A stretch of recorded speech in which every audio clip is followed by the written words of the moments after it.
Visual. Christ. We need a decision. Ready. Right now. 3, Go! 2, Wait. 1.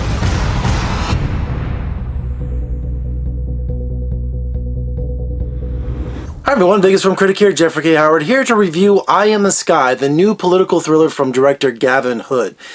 I'm a big political junkie. I mean, I'm loving this presidential cycle that we're going through right now. I watch every, show on MSNBC and Fox News and CNN. I just love politics, and I love movies like that, like All the President's Men, or, just Advise and Consent. Just there's a whole laundry list. And this one, though, shows technology and modern warfare. Eye in the Sky refers to a drone that could be flying above us right now and spying on us, or carrying out a mission, against terrorists or against whatever, So the movie is in real time, and not only is it in real time, the movie moves so quickly, it builds and it builds and it builds with this tension.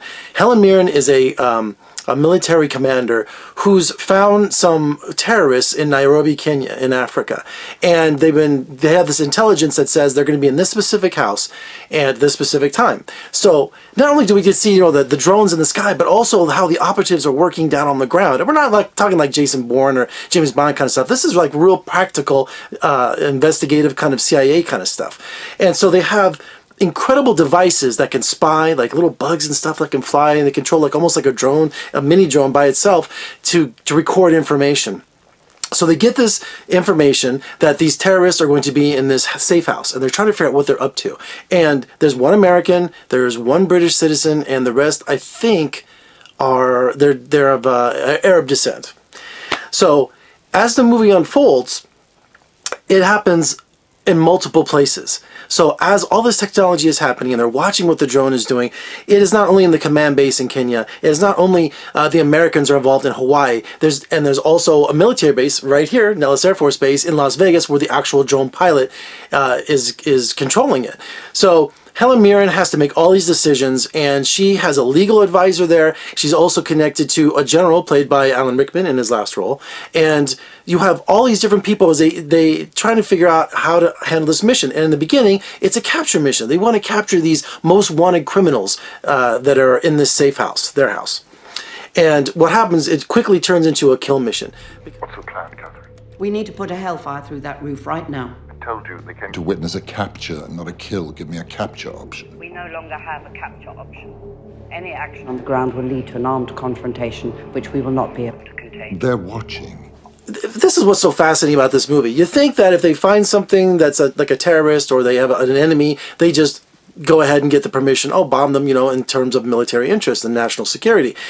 Well, this movie has so many different angles that you never think about. There's legal ramifications, there's moral ramifications, there's all these different situations going on with different people and different opinions. So when you get politicians involved, when you get the law involved, Helen Mirren's character has a legal advisor there saying, can we do this? What's the collateral damage? Can we measure all of this stuff? So it gets kind of technical, but it's fascinating. It really is. And Jesus, we've got 2 suicide bombers and 3 very high-value individuals inside that house. And you want them off your list, I understand that, but the rules of engagement you're operating under envisaged a capture, not a kill scenario.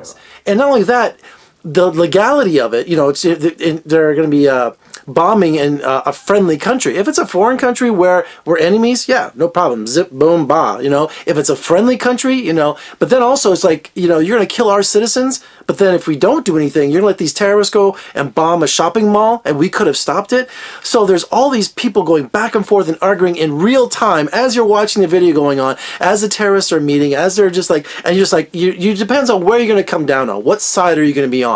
Are you with the military? Are you with the moral objections of some of the English prime minister and all them saying, like, wait a minute, there's children nearby, and it just builds and builds and builds. And Alan Rickman in his final role is amazing as the general of the British intelligence, and he is just, he's like, hey, we got to sacrifice a few people in order to save 80 to 100 people that these guys are going to go take out.